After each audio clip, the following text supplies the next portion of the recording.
Well, hey, good afternoon, everybody. This is Dave coming to you from the paddock here in Southern Maryland. It's about 3 o'clock on Sunday afternoon, Mother's Day. Um, so for me in my life, Mother's Day doesn't, I don't have a whole lot of role in that.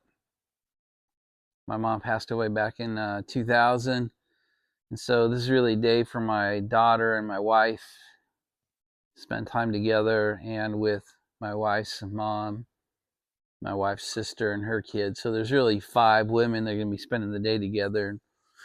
I'm kind of the lone man in that equation. I don't have much of a role, so I'm sticking to the paddock and do some work here. And I'm just smoking my fancy meerschaum. It's coloring up nicely. I've been smoking it pretty much every day, and I'm still on my codger tour. So today I started Granger. It's got a great tin note or box note or whatever you call these things, tub notes. But anyway, I've done 4 blends. I talked about it last night. So I started out with Prince Albert, and then I went to Carter Hall, Sir Walter Raleigh, half and half, now Granger. So there's 5, and I'll do one more, Captain Black. So I'll do 6 codger blends. And I'll probably do a summary video, but I'm smoking each blend for 4 days straight, and I try to get 3 or 4 bowls a day in. So that's kind of where I am. That's what I'm doing. So oh, there's Greg's favorite sound.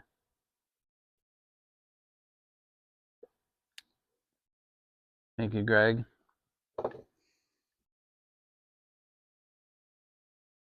So I titled this "My Thoughts on the World" because I've made a couple of comments on my backyard chats where I said I think the world's gotten a little quiet, and that makes me nervous. I prefer my adversaries to be noisy and in view, and then that's caused several of you to write me questions, and you want to get my thoughts on kind of what's going on. So let's see. I got one very specific question. That is, why do I not think Iran has really fired back at Israel, and they did actually. And so what I think what you have right now in the Middle East is a bunch of people, frankly, who hate each other, but the friend of my enemy is my friend. So we have a lot of countries in the Middle East who are united in their disdain for Israel. But I don't think any of them over there wants full out war, because I think it'd bring in too many other players. And so I think what you see is a lot of punch, counter punch, but I don't think anybody's taking it too seriously. Even these several hundred missile attacks, they're really usually dumb missiles. They don't hit a whole lot. I don't think they're intended to hit a whole lot. I think they're meant for the leaders to save face with their own people domestically. Like, hey, we didn't just here and take it. We fired back. But you're not seeing the serious moves. You're not seeing power plants being taken out. You're not seeing direct hits in cities. You're not seeing anyone, I think, seriously trying to sink a U.S. war vessel over there. And the reason is, I think they know, even as weak as the United States appears in our foreign policies, that if they were to start sinking aircraft carriers or missile cruisers or destroyers, that that would bring on a much different sort of response. And then that could draw in Russia and China, and I think we could have an escalation path that would be hard to come back from. So I think people are just saving face, punching each other back and forth, but really have no intent to start a full out theater war right now. So that's my thoughts on the first question. I don't think you're going to see that change much. I just don't think anybody wants an all out war. It's too unpredictable right now. In today's world, I think the outcome of any full theater exchange would be pretty harsh on the smaller countries, and the larger countries don't really know, how far we're willing to take it, and therefore do we know the outcome. And typically you don't want to start a war, especially at that level, unless you have some idea what the outcome might be. So the second part of that, my answer would be, war as we know it.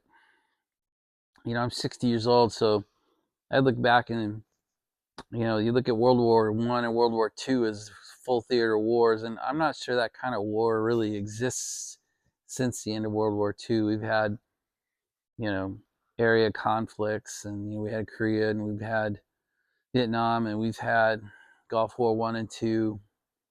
But I think we largely stick to conflicts. And then in today's world, war also means cyber attacks and cultural infiltration, the use of the internet, use of email, use of social media. We see a lot more wars now. I think the U.S. is a lot weaker today than it's been in probably decades, and that's without a shot being fired. So I think maybe we are at war. We just don't recognize it as war, especially as older folks. War on the banking systems, war on the power grids, little by little. Nibbling at infrastructure. Maybe the bridge collapse up here in Baltimore.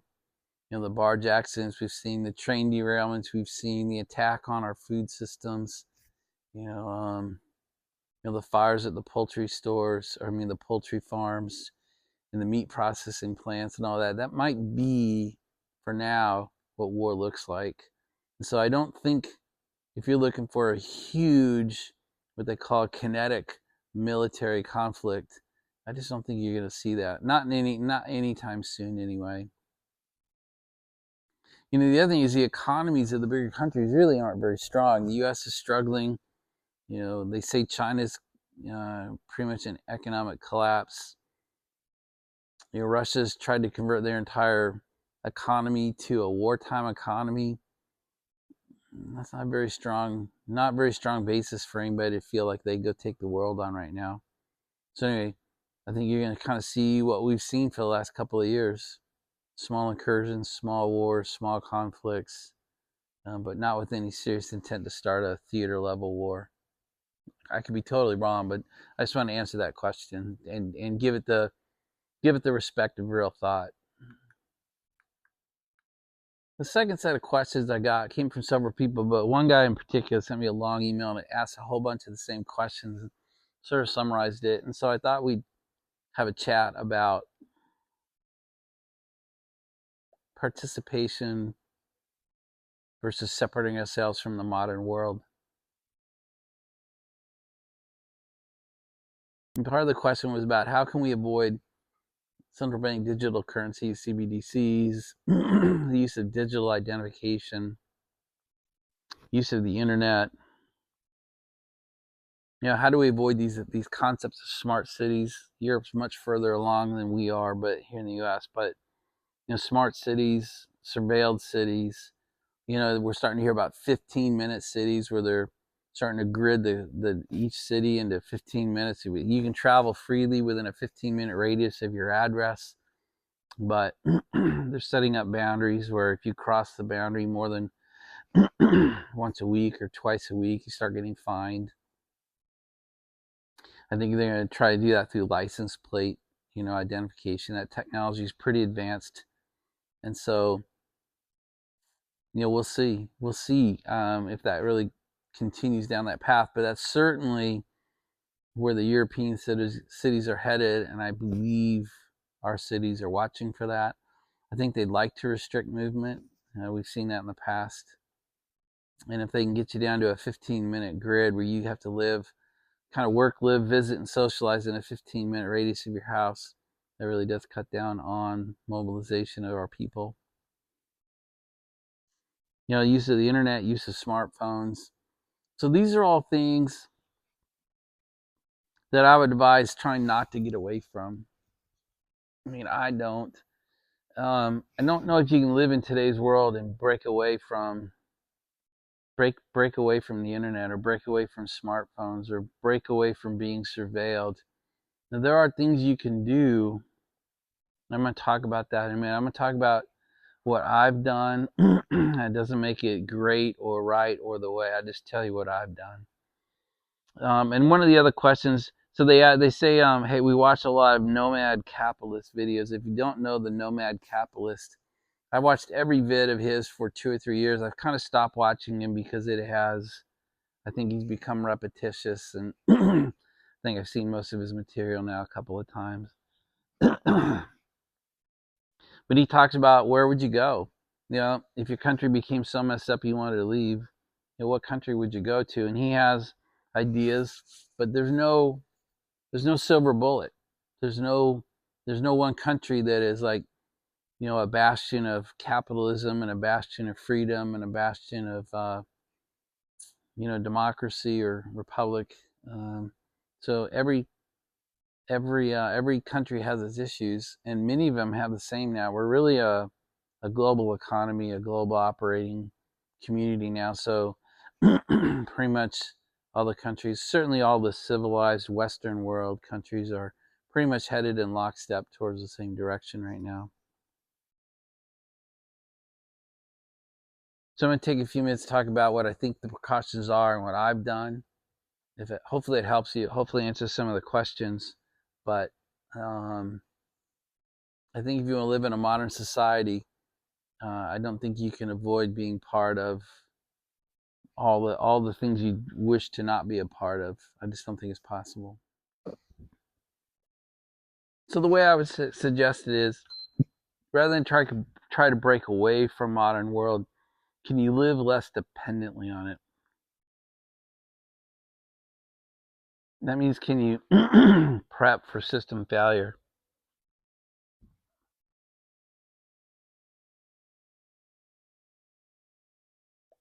If your portion of the grid did get hurt, it wouldn't take that much. A few transformers, a few substations, and portions of the grid could be out for a while. Are you ready for that? Do you have backup power supply for your home or for your way of life? That can take different forms.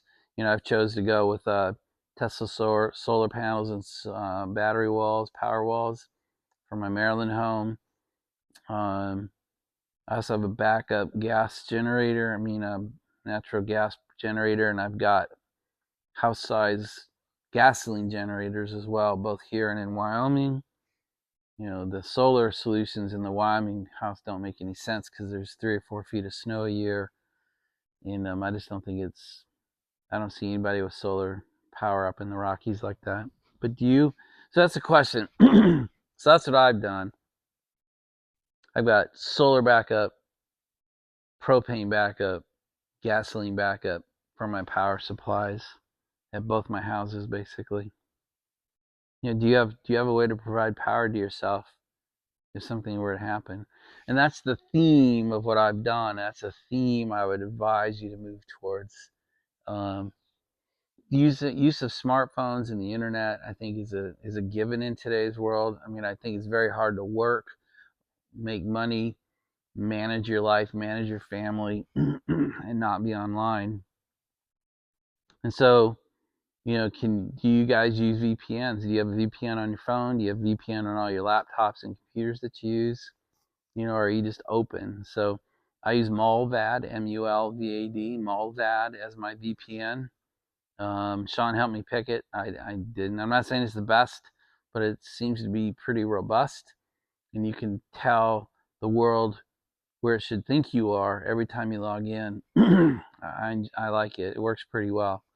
So I don't use open connections all that much.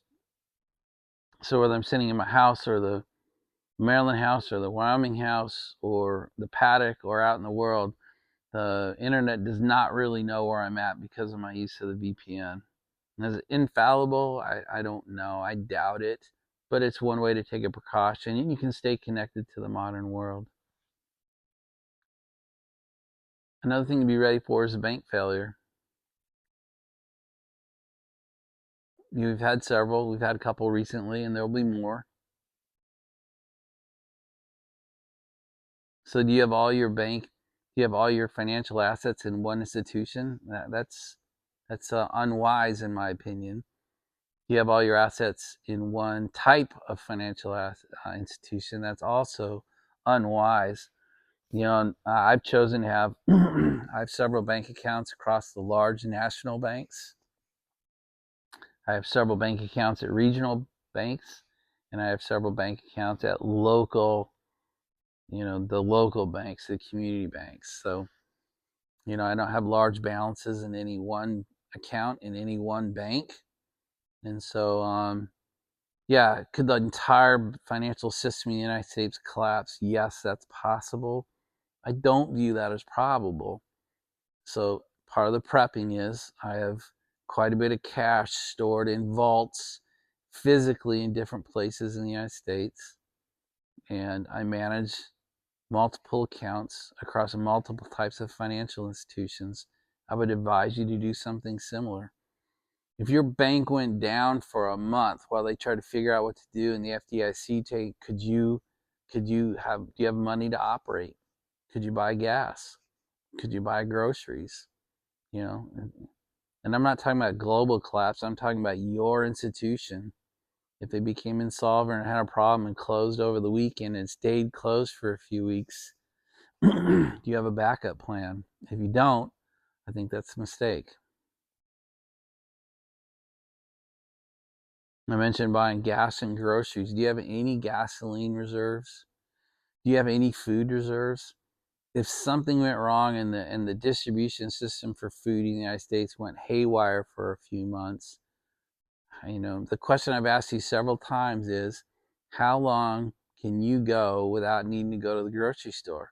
The average answer in the United States is 2 to 3 days. If you're in that situation, I think that's foolish.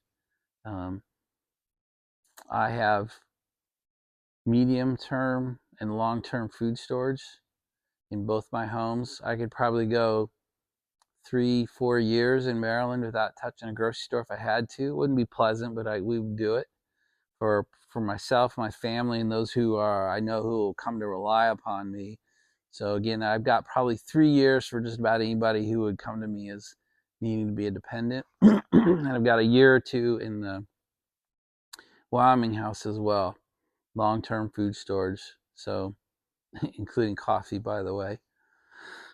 But I could literally in Maryland go probably 3 years without going to a grocery store. And I could probably go a year or two in Wyoming without going to the grocery store. And if I have any sense of a warning period, I can load up my trucks and trailers and take my Maryland load to Wyoming, and I've got probably 4 or 5 years in a very bunkered location. So you don't have to do that. I'm not trying to compare yourself to me. I'm just saying, do you have any food storage? And if you don't, I consider that foolish. Same with water. You have the ability to filter or purify water. What happens if your tap stopped running? Now, here in Maryland, I'm on a well. I'm on a private well for my house in Maryland, and I'm on a private well in my house for Wyoming. So I'm a little bit different. As long as I can generate enough power to run the well pump, I have water.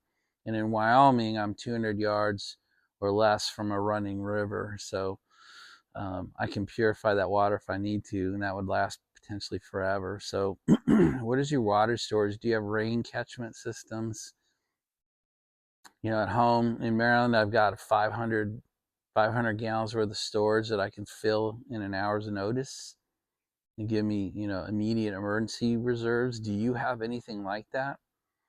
My farm, I've got, 500 gallons of diesel and 500 gallons of unleaded, and it's stabilized, so it can go 2 or 3 years. I've got 500 gallons of unleaded gas at my Wyoming house. It's stabilized.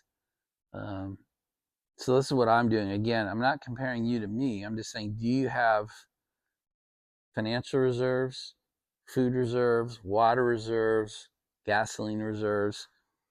So that if things go wrong, can you kind of live your life in some sense of comfort without being dependent on the system? So that's what I mean about trying to break away from the system. Can you prepare to be less dependent on the system? And those are just 3 or 4 ideas. If you want to get a bit larger scope, you can own assets that aren't so controlled. Salaried people are the most controlled people on the planet. They can eventually make your salary be deposited into a central bank, and then they can control whether you have access to it or not. So, can you own some gold? Can you own some silver? Can you own some real estate? Can you get out of your debt? Can you get off your mortgage? These are larger terms. And I know some of you are like, I don't have enough money to buy a gun.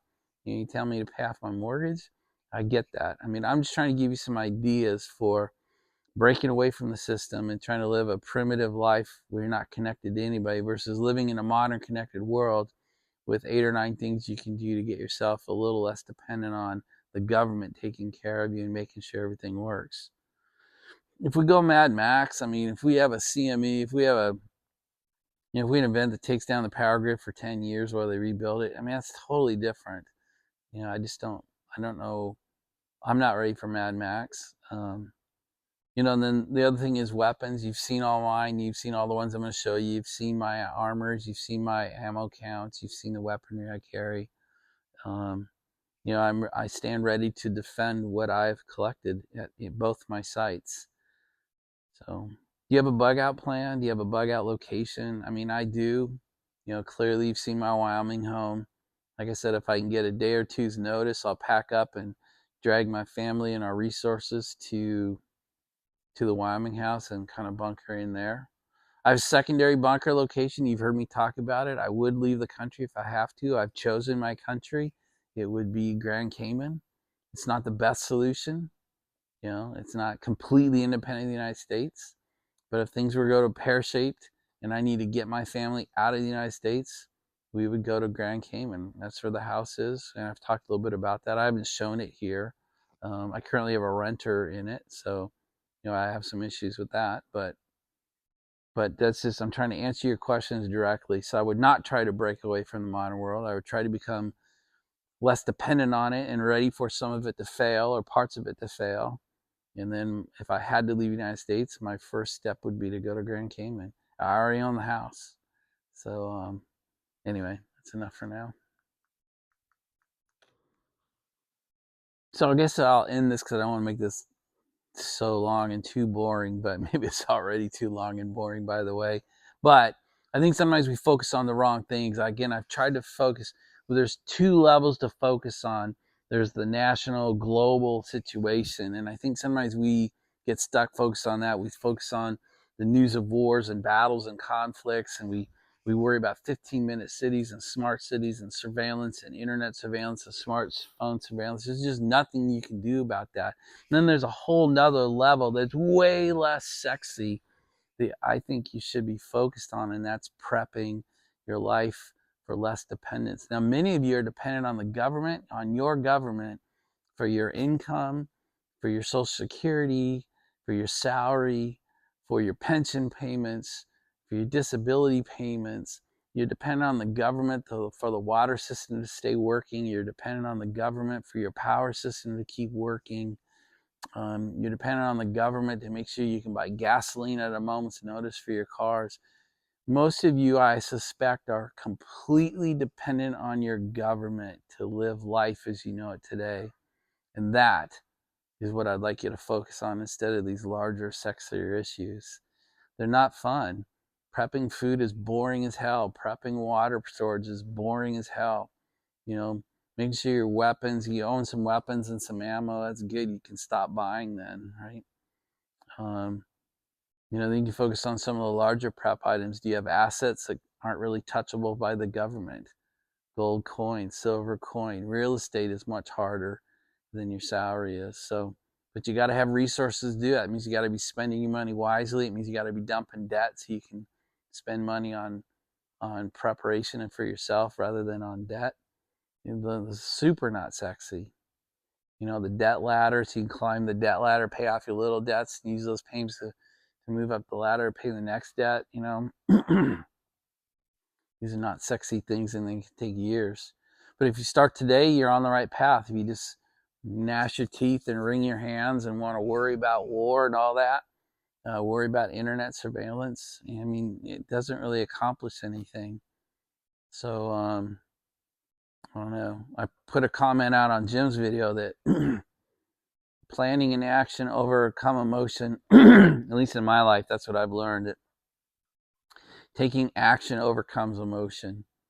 And so rather than worry about these big, huge ticket items, start taking action on getting yourself ready so you're not so dependent on the government for every aspect of your life. Don't know if that helps at all, but that's my perspective on the world, and that's kind of what I was asked about, and that's what I wanted to show you today. So if you have questions about what I'm thinking, if you have questions about what I'm doing, if you have questions about how I'm doing it, let me know. Text me, email me, write a comment on this video, make a VR, however you want to do it. Ask me questions. But it's a very wide topic. We could talk about this for hours, and I tend to talk too much on these, so I'm going to shut up and upload this. And I'm interested in what kind of conversations or questions it generates. I hope this answers your questions. If not, poke me, keep me honest. Ask the question again. Tell me that I missed the mark. And that's it. We'll talk to you later, guys. Bye.